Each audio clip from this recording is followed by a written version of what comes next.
If you're a pattern designer who's been selling digital patterns for a while now and you're kind of comfortable with that format, but you're looking to start to get your patterns into distributors or wholesalers or into quilt shops, converting those digital patterns in that format that you're kind of comfortable with can be really daunting. And I've shared a lot of tips and tricks for kind of condensing everything and getting it all to fit, which is one major problem with this whole situation.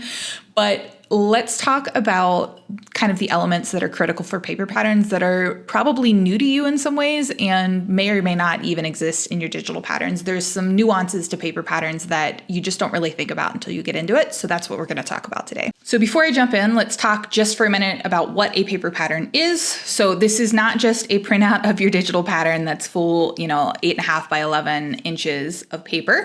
Typically, traditionally in the quilting industry, and I don't really know how we arrived at this, but this has been going on for the last 30 or 40 years.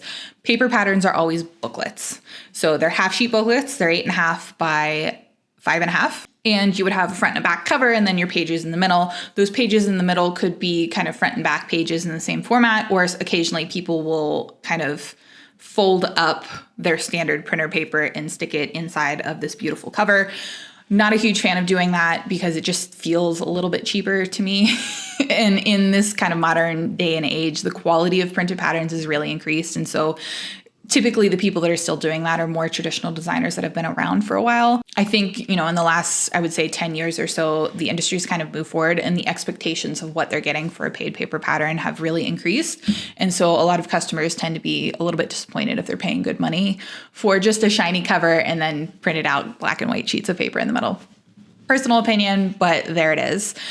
So paper patterns are these booklet patterns. They're kind of this half sheet format. Typically, you're going to get them printed and then slip them into a plastic bag with a hole in it. Those go on kind of the pegboard shelves in most quilt shops. If you've ever been to a quilt shop, you probably know exactly what I'm talking about.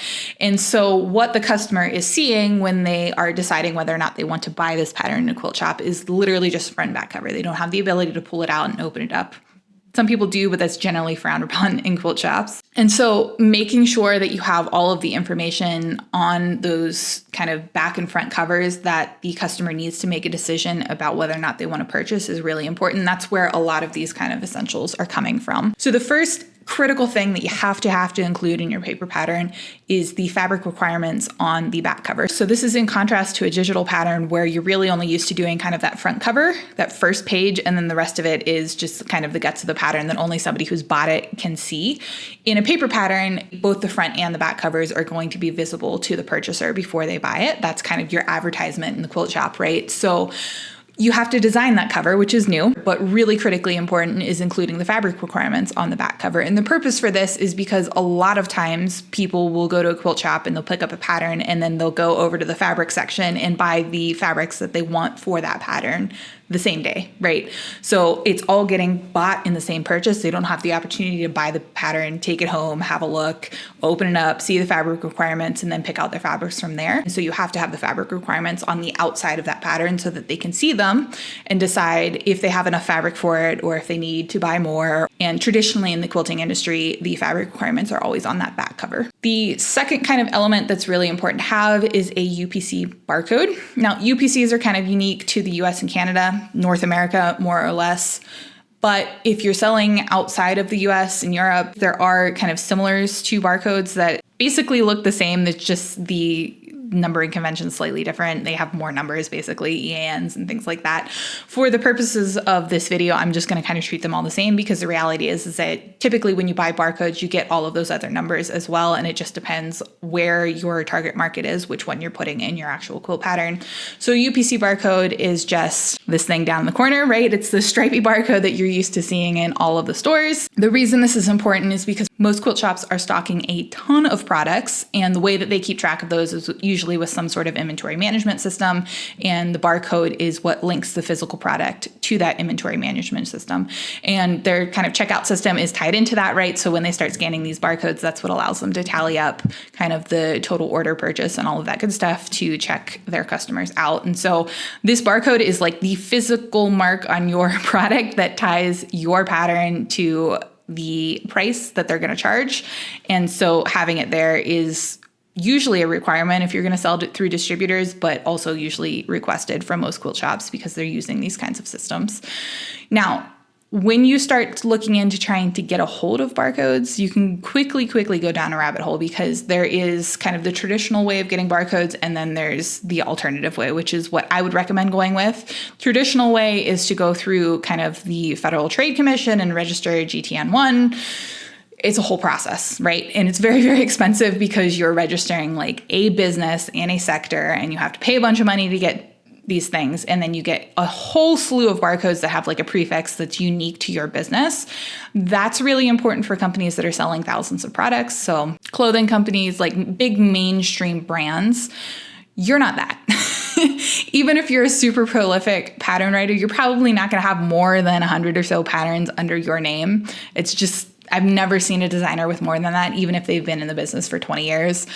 And so you don't need to go through that process. You don't need that many barcodes. And there are distributors out there that have basically gone through this process for like a generic product sector, and they will be able to supply you with codes that are just kind of generic that you can slap on whatever product you need. And it's totally legal. There's no issues with this. It's just basically you go through a middleman to get these barcodes. That's all there is to it. The one that I like to use is Barcodes Talk. It's a website. You can buy barcodes by single barcodes, 5 packs, 10 packs, 50 packs, whatever makes sense to you.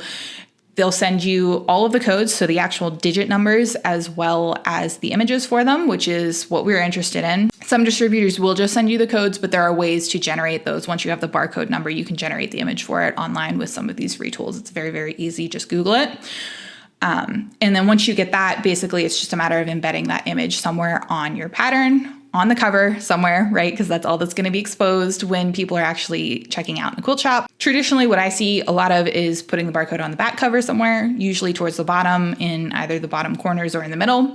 That's not a hard or fast rule, though. You can put it literally anywhere. And I've also seen it on the front cover occasionally as well. There's no rules, right? It's just whatever makes sense with kind of the layout of your pattern and your preferences and your branding. But I would say the most common location for it is on the back cover towards the bottom somewhere, like you see here. Alrighty, the next important essential is having a unique pattern number. And this kind of goes with the whole barcode business, because this is basically the catalog number that that barcode is going to link to in their inventory system. This really needs to be a unique identifier, which a lot of people don't really understand, because when you're selling digital patterns, you might put a pattern number on there, but it really doesn't matter what it is. Like, it doesn't really serve a purpose. So you just give it a number, right? And usually people start at like 1, 2, 3, right?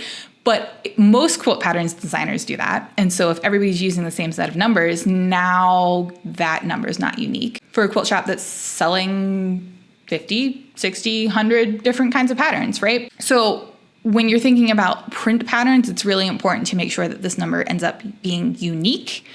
You want it to be a unique catalog number that links in their inventory system when they scan that barcode.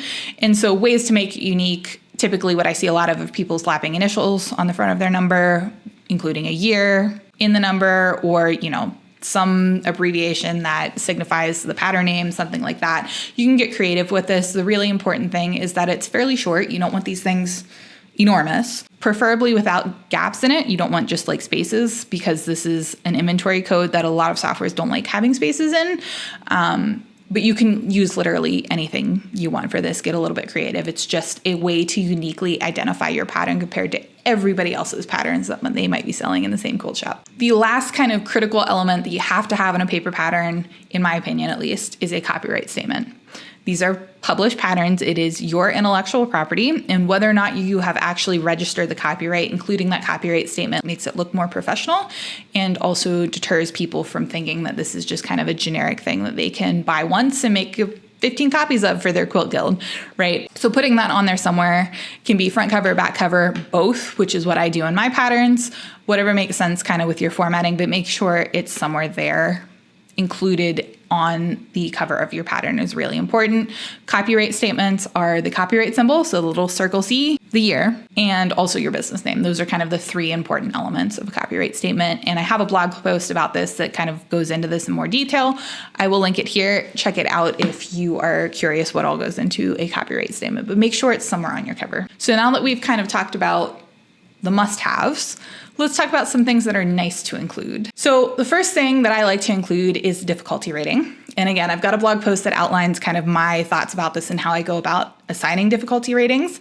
But again, this is information that would be important to you if you're a brand new quilter and you're picking up a pattern in the quilt shop and saying, hey, this looks cool, I really want to make it. What information do I need to know? Well, knowing how difficult it is might be helpful. If it's an expert pattern and I'm a beginning quilter, maybe I don't want to buy that pattern yet. Another thing that's kind of useful are if you've got like alternate colorways, putting little thumbnails of those mock-ups on the back can be really helpful. You can also do this on the front or wherever it makes sense, but kind of showing that there's more to this pattern than just what's on the cover can be really helpful. It's kind of marketing for you, right? Like piques people's interest.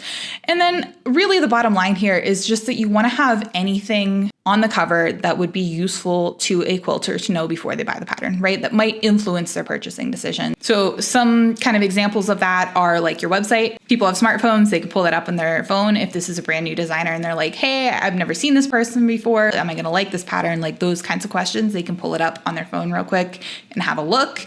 Your social media handles, things like that, again, so they can kind of check you out and see if you're legit before they go and buy your pattern if they've never heard of you before. If your pattern happens to be like pre-cut or scrap friendly, kind of including that on the cover somewhere that kind of calls that out and advertises it can be really helpful. You of course want to include your logo and your branding to make sure that this is recognizable as your brand. And then also kind of a really important thing is to make sure that you have a picture of a real quilt on the cover. Some people like to just put mock-ups. Typically, customers don't respond as well to those. They would like to see kind of the finished product because then it's aspirational, right? Hey, look what I can make, this beautiful finished quilt, showing all of that great texture that we all love as quilters. It really just helps kind of convince somebody subconsciously that this is going to be the pattern they want and get them excited to make it. So if you can, do everything in your power to get a picture, a really nice, beautiful picture for the cover of a finished quilt. It really does make a difference. Alrighty, that's all I've got for today. If you found this video helpful, make sure you like and subscribe, and I will be back next week with another Tech Tip Tuesday.